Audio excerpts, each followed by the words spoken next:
أهلا بيكم حبايبي في وصفة جديدة. النهاردة هنعمل وصفة حلوة قوي للفراخ. عملنا قبل كده وصفات كتيرة بتتبيلات مختلفة، فالنهاردة بقى قلت أعمل معاكم بقى تتبيلة جديدة للفراخ حلوة قوي. طعم وريحة، مش بس طعم وريحة، لا الفرخة كده بتدوب كده ذوبان حرفيا. شايفة يعني اللحمة دايبة جدا وطعمها خطير. لو انت جربت الطريقة دي مش هتبطليها، هتعتمديها على طول. يلا بينا نبدأ ونشوف هنعملها.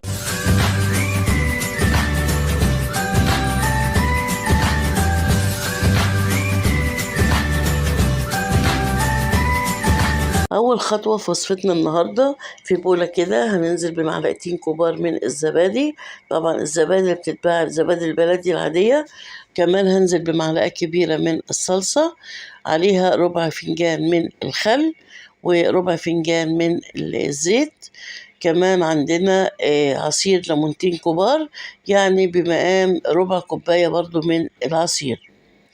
تمام كده. وكمان عندنا اللي هنجيب كده بصل، ونعصر كده بصلتين نضربهم في الكبة وناخد المية بتاعتهم، يعني برضو تقريبا ربع كوباية من مية البصل. مش هناخد التفل، لا المية بس كده.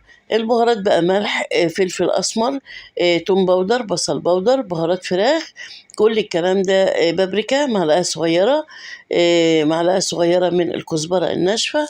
كل الكلام ده هنزل بيه كده في البوله، وهبتدي اضرب بالمضرب، ادوب كل المكونات مع بعض. بعد ما دوبتها كده بالشكل ده كده، كنت انا غاسله بقى الفراخ وحطاهم في المحلول ومنضفاهم وزي الفل زي ما انتم شايفين كده. ابتدي احطهم بقى في التتبيله، وادعك بايدي كل جزء في الفرخه، اغلفها كده بالتتبيله بتاعتنا، واسيبها مش اقل من ساعتين في التتبيله، تتشرب كده من التتبيله وتاخد طعم التتبيله الجميله بتاعتنا. بعد ساعتين ابتدي بقى اجي واكمل بقيه الوصفه بتاعتنا. بس اهم حاجه ندعكهم جامد في التتبيله ونسيبهم مش اقل من ساعتين.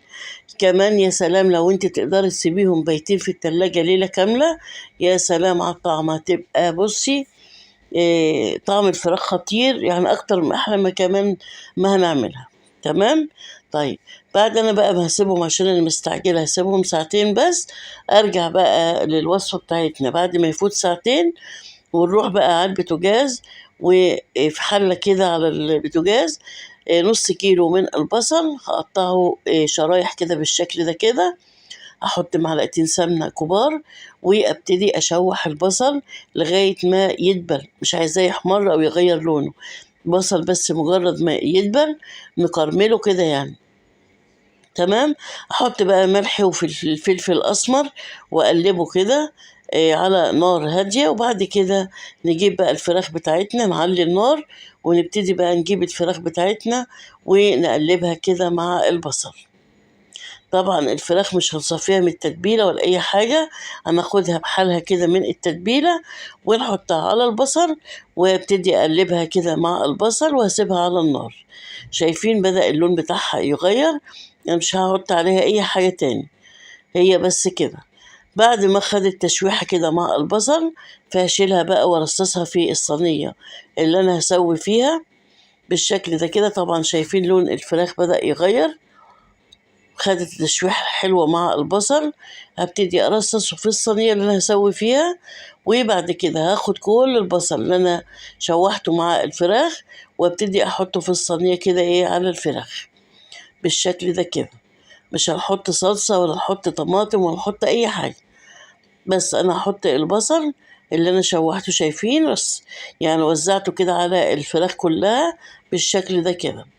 بعد كده التتبيلة اللي أنا كنت ناقعة فيها الفراخ هجيبها وأحطها على الفراخ، مش هرميها، وأدخلها الفرن على درجة حرارة 200، ونسيبها كده لغاية ما تاخد وش تحمير. بعد ما تستوي مش لازم، يعني أنا مولعتش الشواية، هي كده خدت الوش بتاعها كده بدون شواية.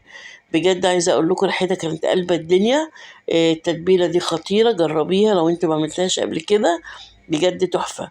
بتخلي ريحة الفراخ جميلة جدا، طعمها وريحتها، وكمان بتدوب ذوبان. شايفة كده وصفتنا حبايبي انتهت. أشوفكم بخير، باي باي.